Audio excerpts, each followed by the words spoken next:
Et si on faisait des gâteaux nantais mais en format individuel? C'est la recette que je te propose aujourd'hui, une recette facile de petits gâteaux nantais avec un glaçage et décoré de fleurs comestibles. La recette est vraiment facile et rapide à réaliser et je te la montre pas à pas dans cette vidéo. Ici, je te montre la réalisation de mini gâteaux nantais, mais la recette vaut aussi pour un gâteau de 20 cm si tu préfères la version familiale.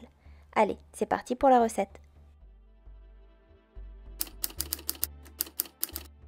Je m'appelle Liv et sur Litchi & Sweets, je publie chaque dimanche mes meilleures recettes et techniques de pâtisserie pour réussir tes réalisations à la maison. N'hésite pas à t'abonner pour voir les prochaines vidéos. Pour les ingrédients, tu auras besoin de 150 g de poudre d'amande, 80 g de sucre, 3 œufs, 40 g de farine, 130 g de beurre mou, 4 centilitres de rhum brun, une cuillère à café de pâte de vanille et une pincée de sel. Et pour le glaçage, 150 g de sucre glace, 2 centilitres de rhum, 3 cuillères à soupe d'eau et pour ma part, j'ai ajouté dans une partie un petit peu de colorant. Dans un bol, prends du beurre à température ambiante et travaille-le avec un fouet. On ajoute maintenant le sucre. Fouette bien jusqu'à obtenir une texture crémeuse. Il faut bien fouetter pour obtenir une consistance homogène.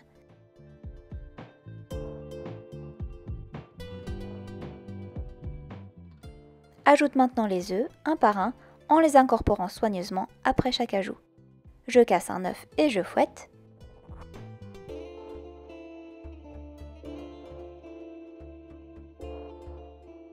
Puis le deuxième.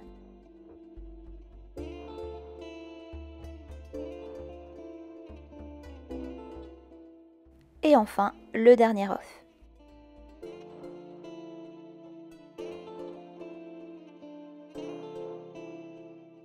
Quand la pâte est bien homogène, on peut ajouter la poudre d'amande et continuer de mélanger soigneusement. Et pendant ce temps, n'oublie pas de préchauffer ton four à 170 degrés afin qu'il soit prêt pour la cuisson.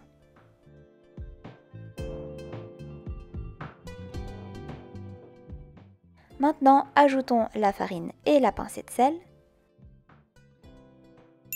Je te conseille ici de changer d'outil et d'utiliser une spatule pour mélanger délicatement jusqu'à ce que la pâte à gâteau nantais soit bien homogène, mais veille à ne pas trop travailler la pâte. Si tu regardes toujours cette vidéo, pense à mettre un pouce en l'air pour soutenir mon travail et abonne-toi si ce n'est pas déjà fait en activant la cloche pour être sûr de voir les prochaines recettes. Il ne nous reste plus qu'à ajouter les saveurs indispensables à ce gâteau gourmand, soit le rhum et la vanille. Pour ma part, j'ai utilisé une pâte de vanille plus subtile qu'un arôme de vanille artificiel, mais ça ne remplace pas la vraie gousse de vanille, on est d'accord.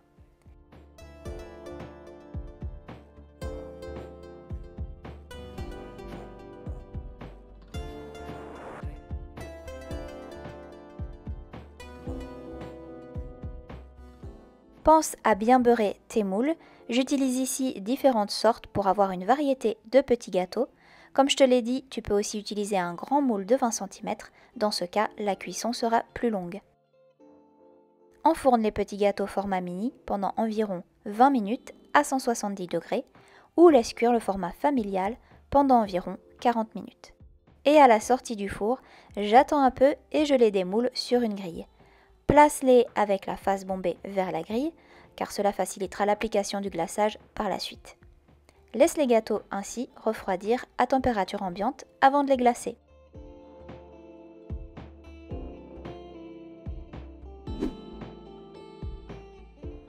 Pour le glaçage, regarde bien la texture.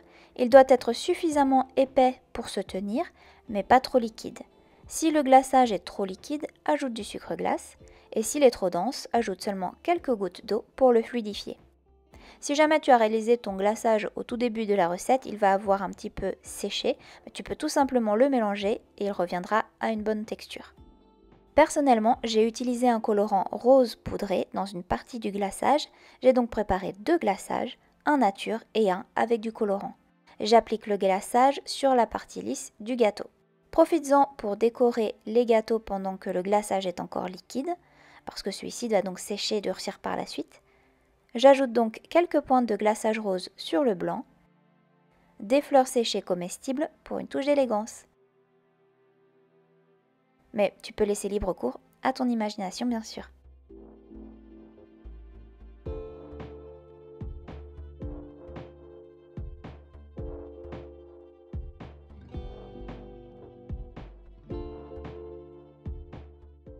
Maintenant on laisse sécher et durcir le glaçage. Et voilà, les gâteaux nantais sont prêts à être dégustés. N'hésite pas à les savourer et surtout à partager la recette avec tes proches.